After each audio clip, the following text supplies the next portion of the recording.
back to My Life with Plants. I'm Newman, and today's a good day to have a look at all the plants growing inside the house. These are my house plants, so they spend all year inside. I never bring them out. So the challenge has been all along being able to grow these plants and growing them well enough. Some of them are growing fantastic. Some are semi good or kind of getting there, and there's some others that are a real challenge, and there's some that actually take a lot more care than you think. Anyway, if you're interested and you want to watch this, stay tuned. I thought we might start over here. Very common plant, and there's a lot of new growth happening. So here's one of the leaves. This is the philodendron Brazil. So look at those lovely variegated leaves. Every leaf is unique and different. That's just something that I love about philodendron Brazil. And there's Schinapsis that looks almost it's almost identical looking to the philodendron Brazil. So these leaves are kind of oblique meaning that one side is sometimes different than the other, their leaf shapes, and they're kind of obcordate, where you can have this kind of heart shape, and orbicular, and they have a really acuminate tip there, which means that they kind of come from a real tropical area that has a lot of rainfall. This is for shedding off a lot of water off the leaves. Something interesting to share with you. And this plant has been cut a lot of times, but once again it's starting to come down and become a very tall, long plant, cascading down, kind of how I like it. A lot of people like to grow theirs on a pole, on a moss pole, but you needn't have a wet pole. You can just use a straight, thick stake, and you don't have to water it if you want to have your plants climbing up. A lot of the plants actually, a lot of your monsteras and philodendrons do grow up on up trees, and the tree isn't always soaking wet all the time. They just use those aerial roots to grab on to something, so you don't have to have a moss pole and have it full of water all the time. That's just one growing tip for you.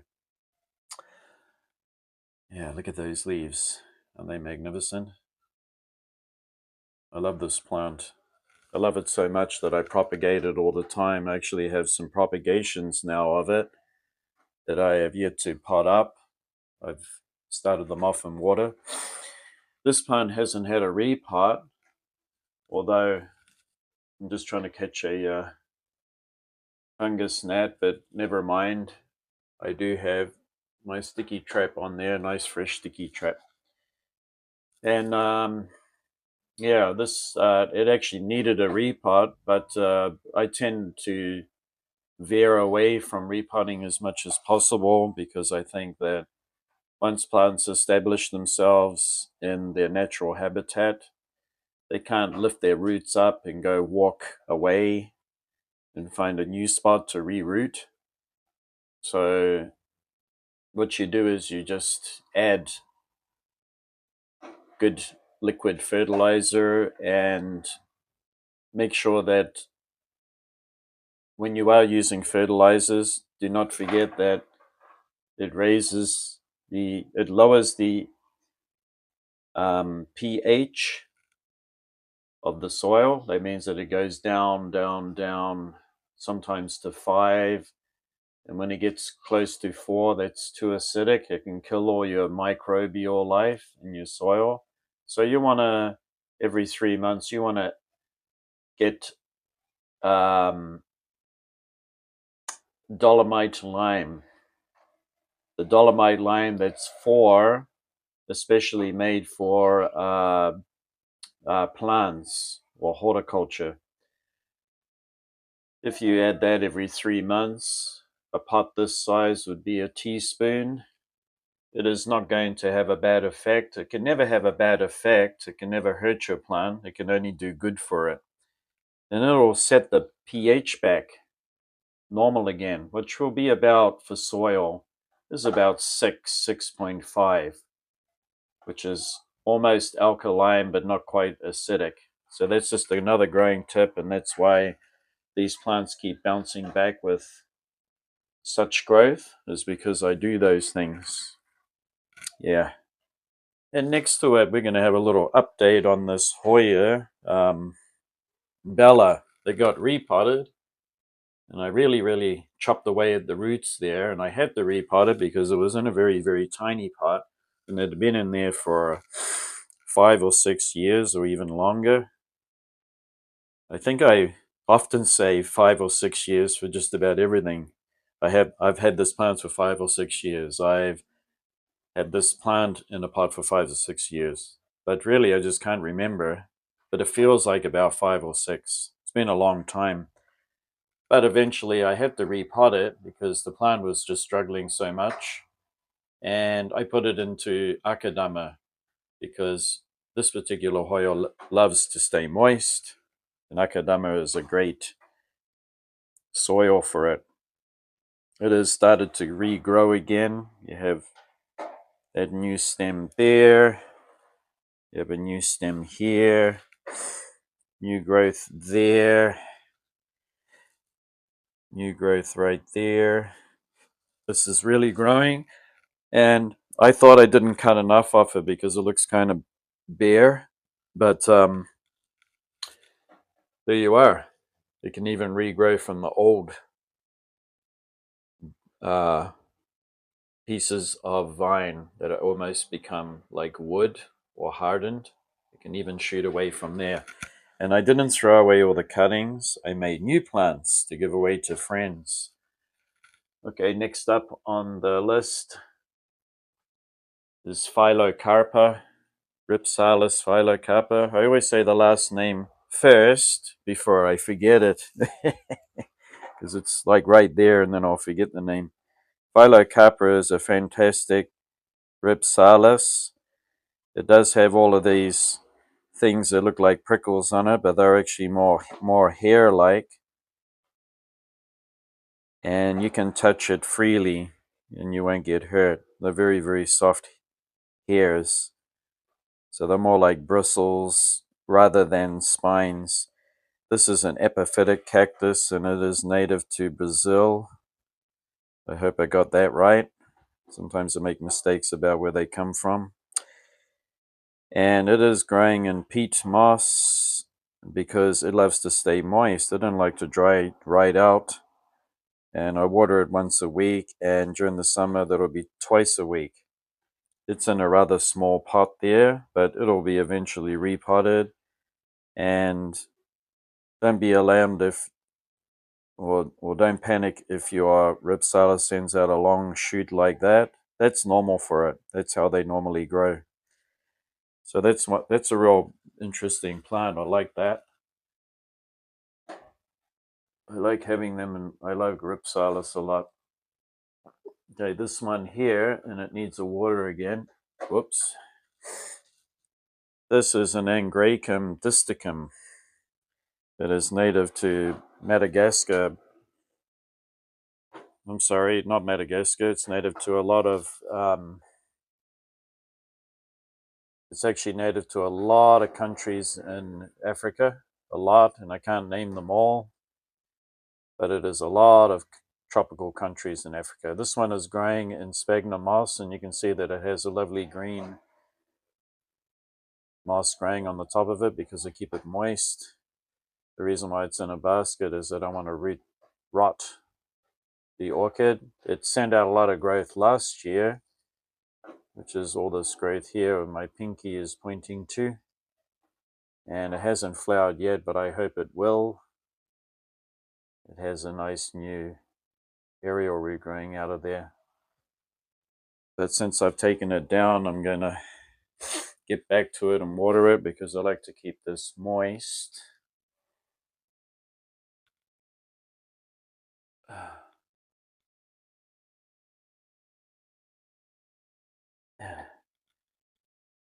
I'm going to get rid of that ribbon up there because it isn't easy to hang it back up, and I don't want that. This is my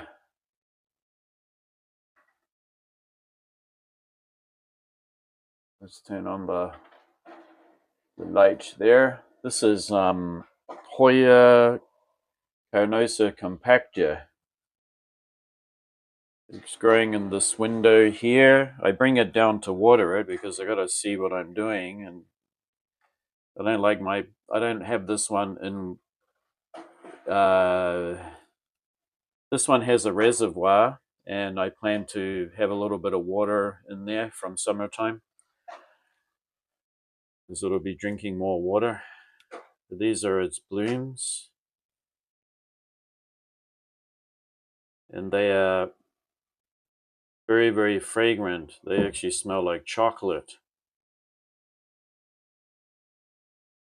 Sometimes they exude a sticky sap. It's something for insects to drink or feed on.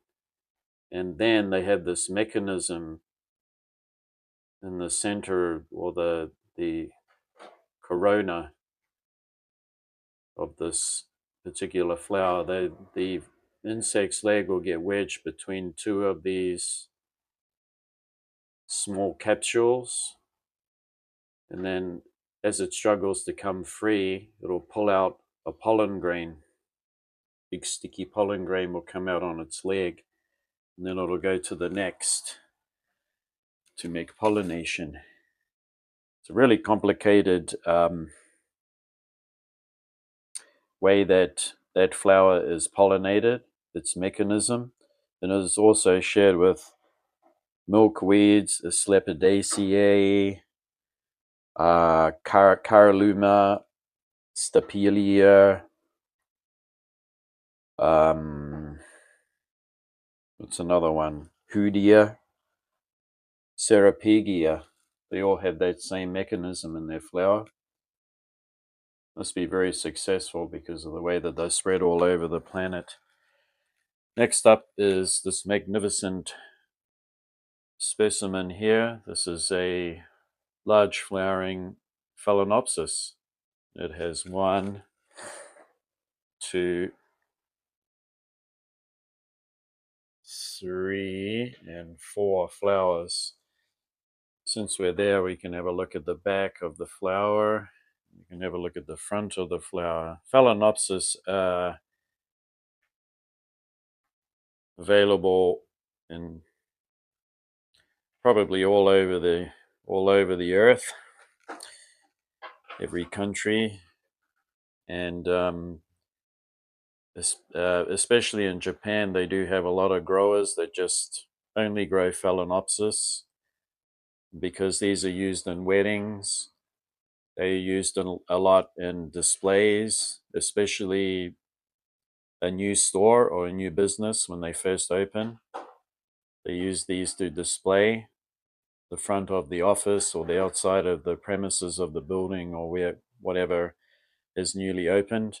It's also used as a welcoming gift or a departing gift and all of that stuff. And that means that because it's such a popular and widely used orchid, they've become really, really good at cultivating it. People have become masters. So this one is a very old plant, as you can see, going by those roots. And this was a gift given to me. And at that time, I really didn't know how to grow orchids. I learned a lot from this one. It survived, and now I'm really good at it. So next up is this Hoya caryi, and these are its original leaves. These are the newest. It has had to have a recover from its time that it was in the plant nursery, so it was kind of neglected there. And I decided to buy it and to care for it, and it is starting to get new leaves. These two are new, and they're a little smaller. I think they'll get bigger, and as it recovers, it'll become a much more beautiful plant. And I've had to put a sheer curtain in here because this is a south-facing window, and it gets extreme sun, so it's just a little bit too much. So the sheer curtain is there to cut down the sun rays. I had to do it. All right, and next up, this one has finished flowering, but this big magnificent thing with all of these new leaves on it is Hoya Crimson Princess, and Crimson Princess has been growing so fantastically well, and it hasn't been repotted for the past 3 years or longer. 3 years or longer it's been in there, and it doesn't need to be repotted. It is all root bound, and it always has water in its cash pot because it is a big drinker. Doesn't like to dry out, this one. However, I don't like to overpot Hoyas either, because when they have too much root space and too much soil, you can have the opposite effect. You can actually rot the roots. And I found that I've had more success having a pot that's on the smaller side rather than a pot that's too big. And I feed this regularly. I give it slow release fertilizer, and I also give it liquid fertilizer in the water. And every 3 months, I will give it some dolomite lime, because least we forget that fertilizer makes it very, very acidic. And if it gets too acidic, the microbial life will start dying. Next, the root system will die, and it'll make it look like you've overwatered it, but you haven't. It's because your soil has become too acidic. And next comes the pests. And then once you get the pests, then you have to resort to insecticide. And I really don't recommend insecticides for your plants. You should try to learn about, if you can learn about all the pests, then you can learn about all their predators, all the things that eat them. So I recommend that you guys just spend a little bit of time every day and research some bugs that eat the pests they get on your plants. And I really recommend that you learn more about soil and how to look after it, because a robust, healthy plant has thick cuticle, and a thick cuticle is the waxy layer on the leaf. It is stronger, more robust.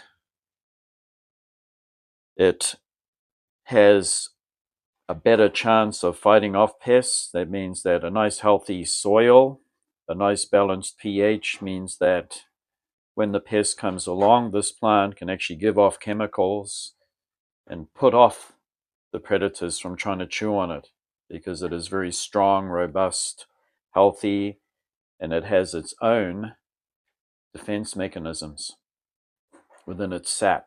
Okay, now when its metabolism is shot and it's sick and dying and its root system is dying away, then all of those chemicals that they use to fight off their enemies, they all go away, and then they're more susceptible to being eaten and chewed. And that doesn't mean to say that these plants have pests on them. I guarantee that I do have pests, but I never ever see them. And the reason why that is because the plant is so healthy that the pests cannot multiply. Number two is that a healthy environment attracts predators. And I do have predatory mites. And that's because I haven't used insecticides. I won't even use tea tree oil. I will not use eucalyptus oil or anything like that, because that'll just wear away the cuticle It'll also go into the soil and make it hard for the microbial life, and all of the good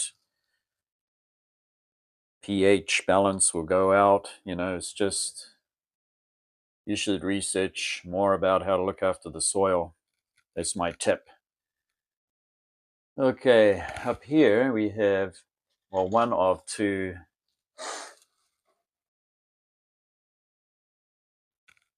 Peperomia hopes.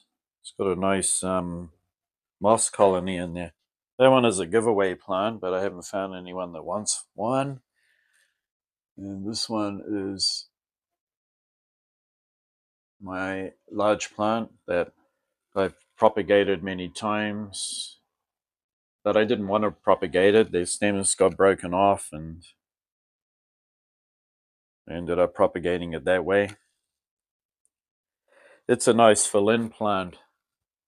I really like it. Nice thick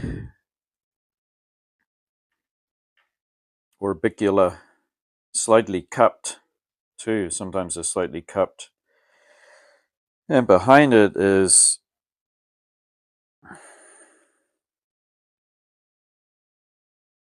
and I always forget its name, Cryptanthus. That's right. Cryptanthus is looking good. This here is, well, it's very hard to get to, but this is one of the, you can see all the flowers there, if I can focus on them. Every night they're very, very fragrant. It's amazing how much fragrance comes out of one of these little flowers here. And this is Tillandsia usinoides. It's native to a lot of countries. It's native to Mexico, Florida, all the way down to South America. You will find it all the way into Bolivia and even Peru, northern Argentina, I should imagine. And this thing is flowering so well. And if I have to talk about a plant that requires a lot more care, it would be your tillandsias that are indoors. So the best thing you can do for your tillandsias indoors is to mist them almost to the point that they're dripping wet. Not quite. Just mist them all over until you see that this dark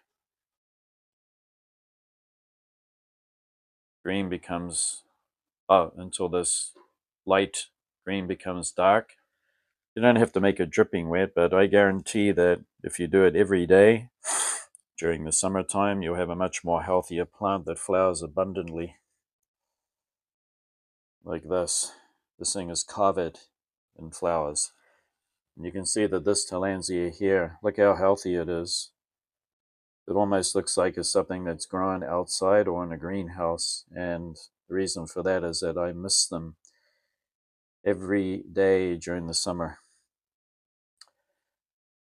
If you take them to a bucket and soak them once a week, and then you hang them up and then they stay dry for a whole week, and you've got warm weather, I mean, temperatures are about 20 degrees or over, they're not going to look any good. You have to give them moisture every day.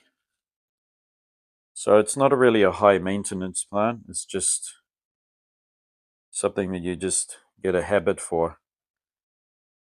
So yeah, I had a lot of root tips here. Can you,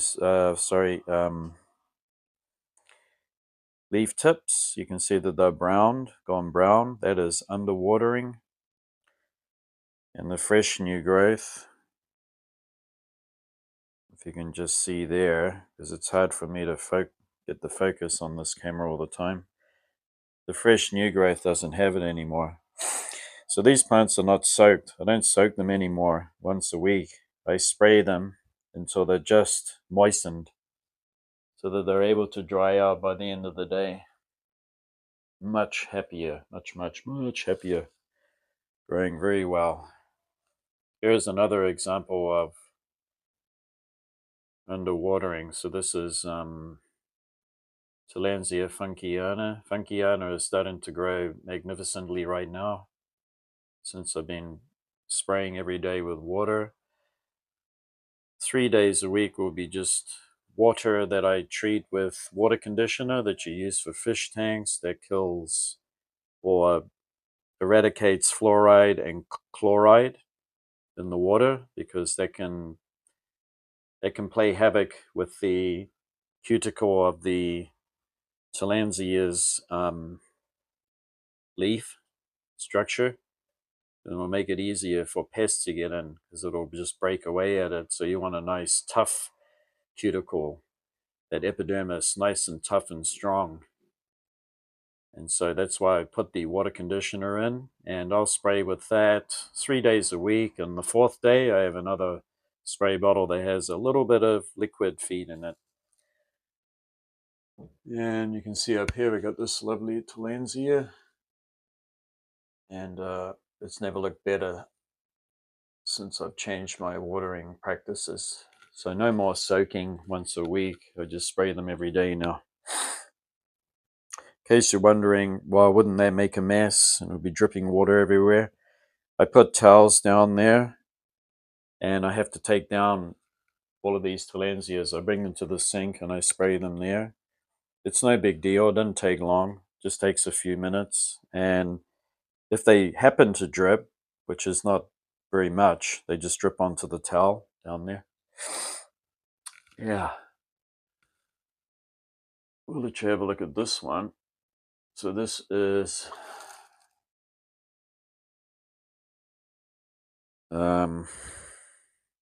Bulbophyllum frostii. Frostii has been putting out some magnificent new growth. I regard it as not a fast grower. It's like a medium to slow. And I think the bigger that the orchid gets, the more new growth it can promote. There's lovely moss growing on the surface there.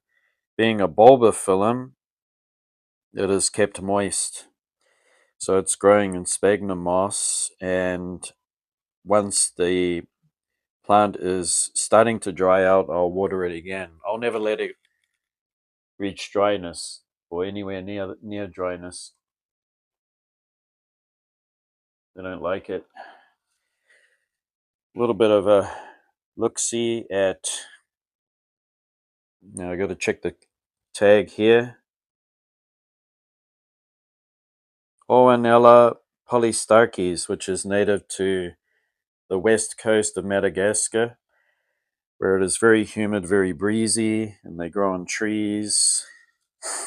That's why they have all these aerial roots. And this one I have to, when I take it down, I just spray it all over. So I moisten those roots, and it's growing in sphagnum moss, which stays slightly moist. So every time I spray it, it gets a little water that soaks into the moss. And we're going to see how this grows. It did flower not long ago. You can see the old inflorescence there. And I'm curious to see how well it does, because when you take orchids, especially orchids, out of their natural habitat, sometimes you just can't mimic it. Okay, next up, we've got bunches of Tillandsias, and we've seen plenty of those. Next up in this jungle, we have Hoya Sunrise. Hoya Sunrise is, you could say that, well, let's have a look at this new growth. It's more green now because I have the lace curtain that's up there, and I really need the lace curtain. As I said before, it just gets too hot, and we're heading into that weather really quickly. When it does get direct sunshine, it'll get these leaves here. They go very dark red. It is growing a lot now. It has these new tentacles that are coming out, which will give rise to new peduncles that they flower from. This one has been in the pot for a few years now. Yeah. This is a Hoya carnosa that's a cutting that was taken off Crimson Princess that are reverted back to a typical carnosa. It's in the cash pot with water, sending up a vine that's wrapping up around here. Hasn't had any peduncles yet. Next to it is rotundifolia. This rotundifolia, Hoya rotundifolia, is on the mend. When I bought it, I didn't realize that it was that wrinkled and had virtually no root system, because when I bought it, I was looking at it and I thought, oh, that looks like a healthy plant. When I received it, it didn't have practically no roots on it. And it kind of baffles me. It makes me wonder why they would bother even selling it. Why don't they wait until it rehydrates and looks a bit more healthier before trying to sell it? But I went ahead and bought it, and I'm going to try to nurse it back to health somehow. I don't know. I put it into a well draining mix that does have slow release. It's akadama, so it stays moist but not wet, so it'll never ever dry out, and hopefully it bounces back, gets its root system. And I look along it and I'm trying to find signs of it recovering. So not quite yet, and you never know, I might not make it and I might have to buy another one, but hopefully I don't have to. Yeah, I didn't realize it was that shriveled and wrinkled. Just, it wouldn't occur to me that anyone would bother selling a plant that's close to death. I mean, what's the point? You could just keep it in a very, very small pot of sphagnum moss and let it grow some roots first. But it's a hardy plant, so it should bounce back. Let's see what happens. Okay, this one here is gigantic leaves. Look, these leaves are getting really big now. There's another huge one. They're very, very shiny. If we have a look at this one here,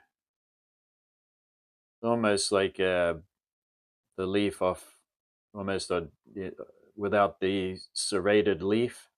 And actually, you can see here that right on the edge of the leaf, it is ciliate. And ciliate means here on the edge of the leaf. So it's ciliate. You can see it? Just on the edge there, not on the surface or underneath. These leaves are getting really big now. Look at that. And this one is Hoya ruthii, CV ruthii, cultivar ruthii. We've talked about this before. It is a plant that happened to make its appearance one day in cultivation. And they got interested in that one plant and they try to cultivate more of it. And it has magnificent, large, orangey yellow Hoya blooms that I'm looking forward to. It is growing in a mix that's a little bit of everything, really. Bark, pumice, Cococoya, bark, already said bark, and it is kept moist and it has a reservoir of water.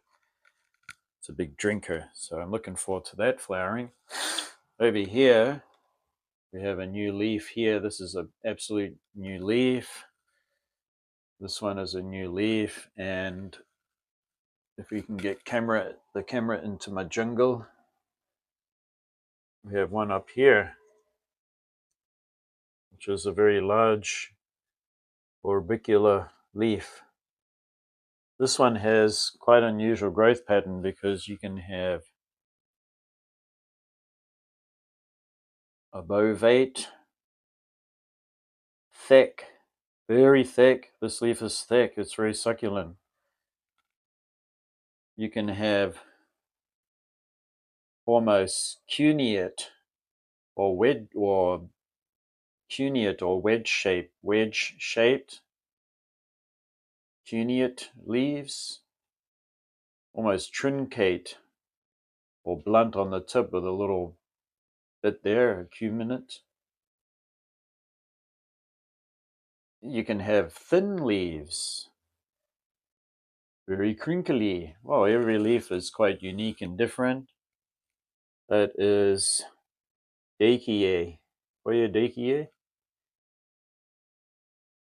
There's its tag there.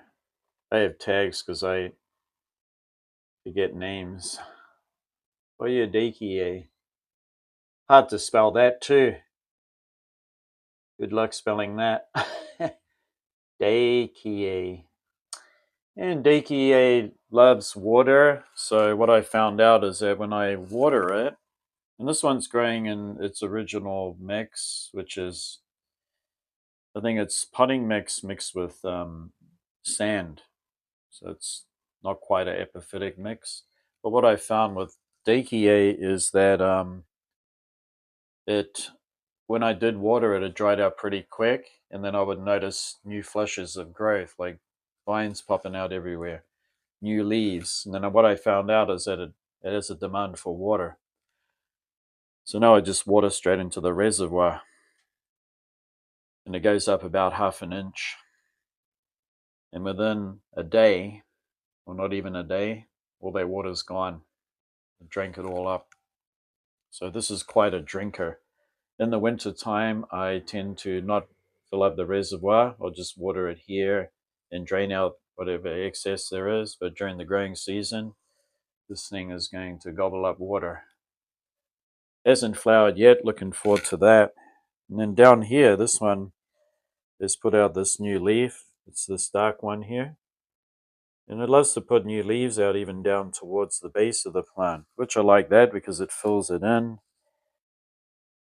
No new growth down here. Haven't seen any peduncles yet. This is Hoya.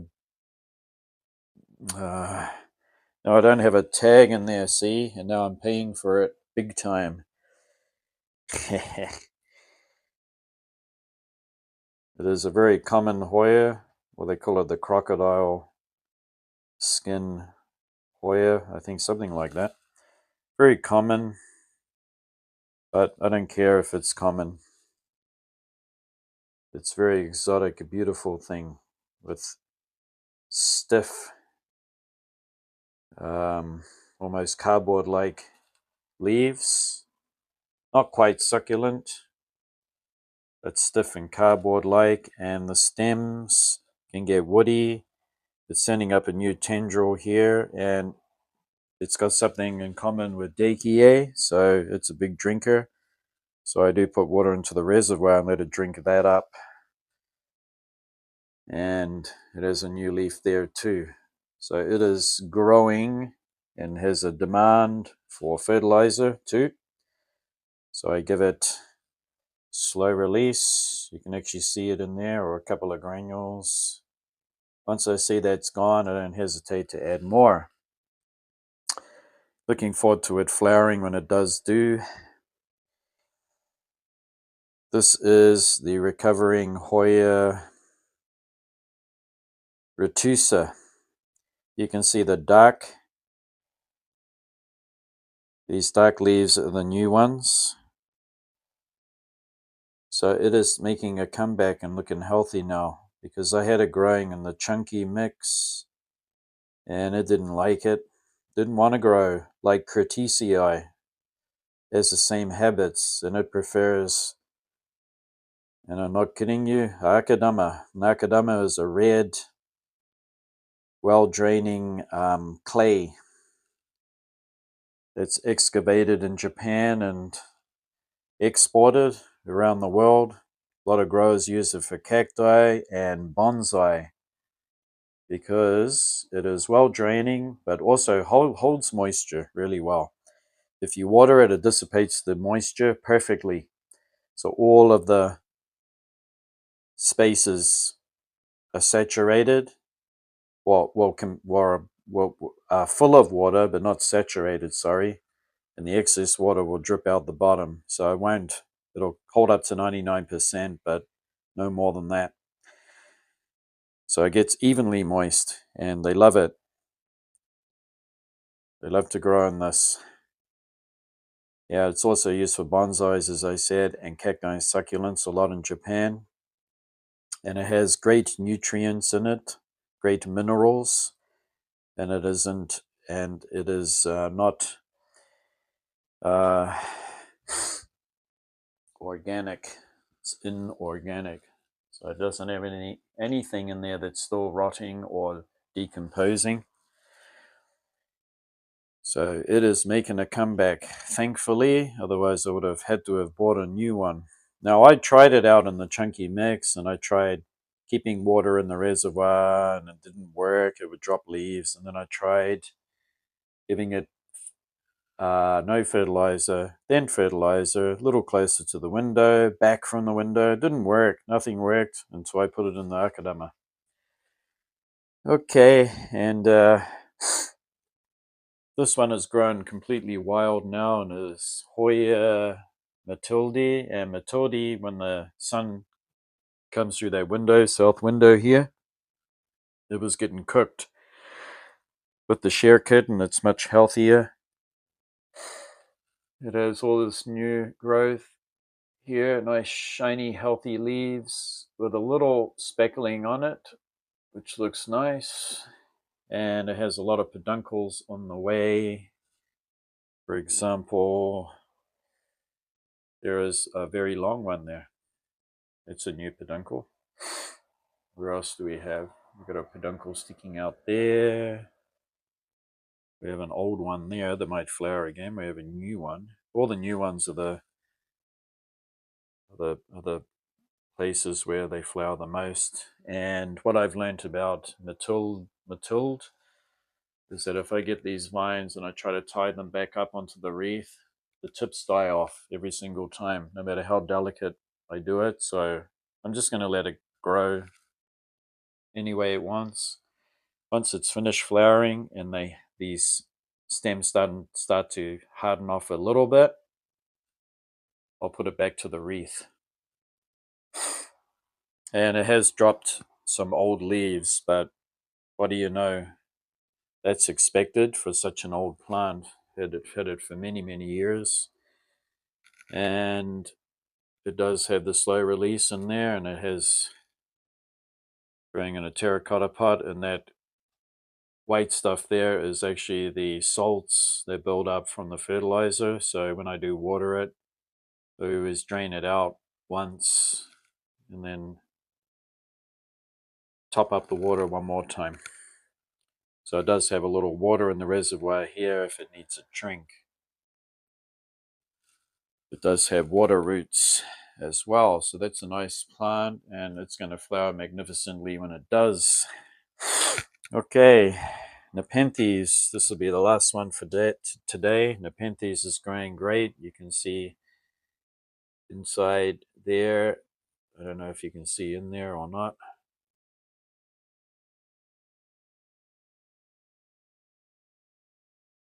You can see something floating around in there.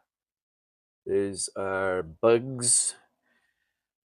Do not fill them up with bugs. Don't get 50 bugs and stuff them all in it like you're making cannelloni. Then you're going to put cheese around it and put it in the baking pan.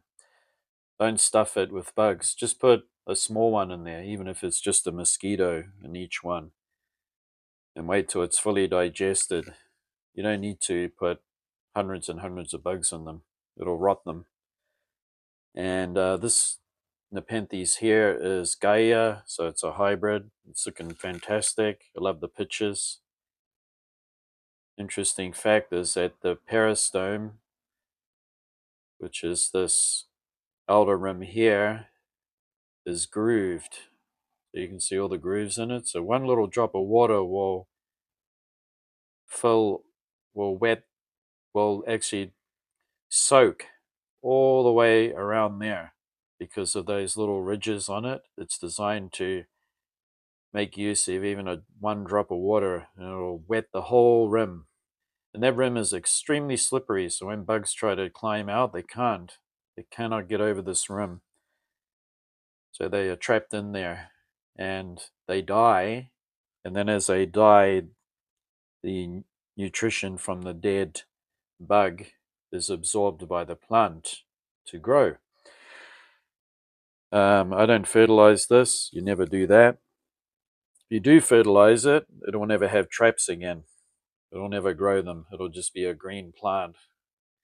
And I water it like twice a week during the summer until the water comes out the bottom.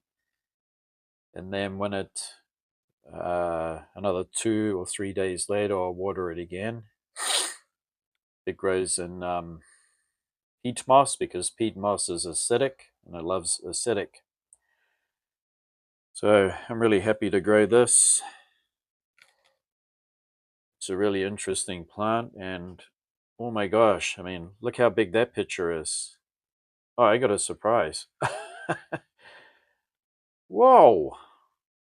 Now that's the biggest one it's ever had. Cool. Look at that. It's a nice big one. Neat. It makes me, it almost sounds like I'm not looking after my plants, doesn't it? Because I haven't tended around, but I do. I actually brush it with a cosmetic brush, and I make sure I water it. I check inside the traps. But this really caught me off guard. I mean, it's really put out a lot of growth in this trap in such a short time. And this one is exuding some sticky sap, which attracts bugs to be trapped inside. Okay, so that brings us to the end of this video. I hope you enjoyed watching, and I hope you enjoyed the growing tips too. If you're not sure about the growing tips that I've been recommending to you, please look them up. Do some research on your own, and don't forget that growing plants is not a chore, it's part of your self-care. So it's good to step outside of yourself when you have anxieties or worries. Worries make no sense, they're just intrusive thoughts. And the way to get out of that trap is to step outside of yourself, and to have hobbies. Even if it's playing tennis, it's very healthy, because then you concentrate all of your energy into something else. And for me, it's plants, and it's always been plants, because plants reward you in the end with their flowers and their growth. And you learn to be a caregiver, because caring is number one to happiness. So I hope you enjoyed watching. Thanks for watching always, and I think the next video I'll be doing another one on the cacti, another 5 or 6 of my favorite cacti. So I look forward to doing that video, and until next time, bye bye.